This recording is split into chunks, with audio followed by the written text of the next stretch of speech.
Hello, brother. How are you? Very good. Uh, I'm speechless right now in front. दादा मैं आपका बहुत बड़ा फ़ैन हूँ और वैसे भी यहाँ पे जो भी आए हैं सब तो आपके बहुत बड़े फ़ैन ही हैं, लेकिन मैं आपको देख के हमेशा से एक बेहतर इंसान बनना चाहता हूँ, सीखता हूँ आपसे हर वक्त कि कुछ आपकी तरह बनना चाहूँ और आपकी तरह स्ट्रेट फॉरवर्ड रहूँ, डाउन टू अर्थ रहूँ।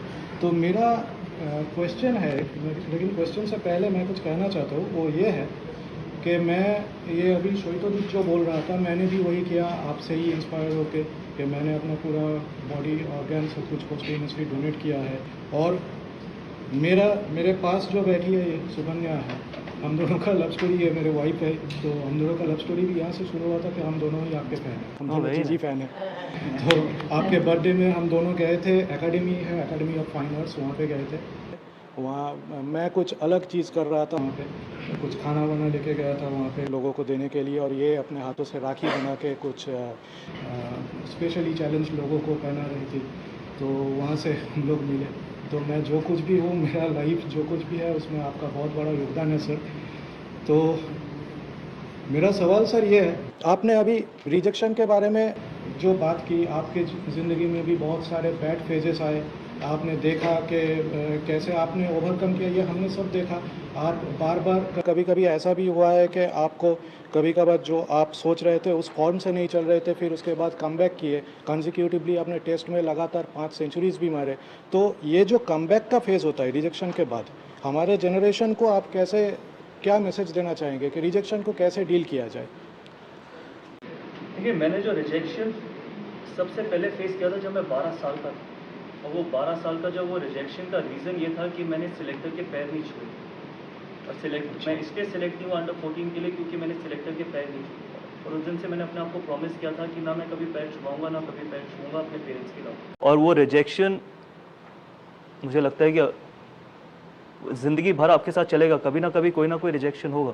और ऐसा नहीं है कि मेरे को फ्रस्ट्रेशंस नहीं होती, मेरे को फ्रस्ट्रेशंस होती हैं, और बहुत फ्रस्ट्रेशंस होती हैं। कई बार क्या क्या चीज़ें बोली जाती है, क्या क्या परसेप्शंस की जाती है, लेकिन जैसे मैंने आपको पहले बोला कि अच्छे लोगों को और सच्चे लोगों को बहुत भुगतना पड़ता है, लेकिन ये दुनिया इसलिए चल रही है क्योंकि यहाँ पर अच्छे और सच्चे लोग हैं।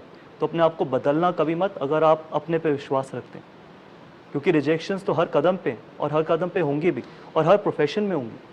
ऐसा कोई भी नहीं है कि जिसकी ज़िंदगी में रिजेक्शंस नहीं होंगी या ज़िंदगी बिल्कुल फेरी टेल की तरह चलेगी। बहुत किस्मत वाले होते हैं जिनकी ज़िंदगी बहुत फेरी टेल की तरह चलती है, लेकिन मैं वो एक्सपेक्ट भी नहीं करता।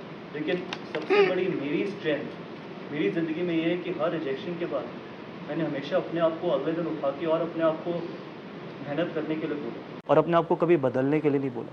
क्योंकि कई बार ऐसा होता है कि आपको लगता है बैठे बैठे कि यार आप किसी का बुरा नहीं करते, आप सारी चीज़ अच्छी करने की कोशिश करते हो, उसके बाद भी क्या क्या चीज़ें बोली जाती है, क्या क्या चीज़ें कही जाती है।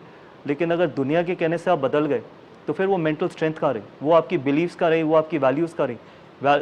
ज़िंदगी सिर्फ 2 तरीके से जी जाती है, या तो अपने बिलीव्स पे कॉम्प्रोमाइज़ करके या अपने बिलीव्स पे सफ़र करते। मैंने डिसाइड किया है कि मैं अपने बिलीव्स के लिए सफ़र करूँगा, अपने बिलीव्स पे कॉम्प्रोमाइज़ कभी नहीं करूँगा। तो वो आप सबके लिए एक बहुत बड़ा मैसेज है कि 2 ही तरीके हैं, या अपने बिलीव्स पे कॉम्प्रोमाइज़ करिए या अपने बिलीव्स के लिए सफ़र करिए। जो लोग अपने बिलीव्स के लिए सफ़र करने के लिए रेडी हो जाते हैं, वो कहीं ना कहीं बहुत बड़ी बड़ी चीज़ें अचीव करते हैं, लेकिन उनकी ज़िंदगी में बहुत हर्डल्स आते हैं, और वो आएंगे भी। अगर आप अपनी बिलीव्स पे कॉम्प्रोमाइज़ करेंगे तो शायद आपको शॉर्टकट मिल जाएगा, रास्ते बहुत छोटे हो जाएंगे, आप बहुत जल्दी चीज़ें अचीव करेंगे। लेकिन अगर आपको कुछ बहुत बड़ा करना है तो फिर आपको रेडी रहना पड़ेगा कि आपके रास्ते में बहुत रुकावटें आएंगी, लेकिन उन रुकावटों के बावजूद आप कैसे आगे चल के अपने आप को और स्ट्रॉन्ग बनाते हैं, वो डिसाइड करेगा कि आप कितना दूर जाएंगे। सर ये बात मैं हमेशा याद रखूँगा।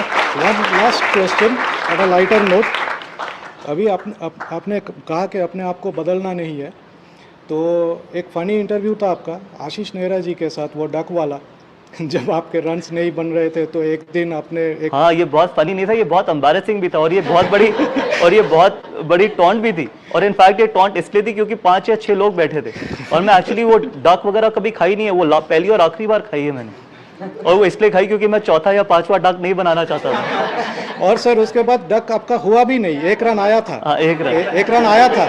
तो आप अभी जो कह रहे थे ना कि रिजेक्शन फेज में वो कमबैक होता है, जो अभी सुपरस्टिशंस का भी बात करते हैं, तो कभी चुपके से खा लिए डक? कभी कभार अगर रन नहीं बन रहा है नहीं नहीं कभी नहीं खाया. डक बनाना मंजूर था, खाना मंजूर नहीं था. Sir, you bring a lot of happiness to the people of Kolkata, but you are also responsible to help people of. Yes. Absolutely, absolutely, Harshil, absolutely. But first you also help people of Kolkata to get married. I think that's a first. Okay. Happily married, not only married, happily married.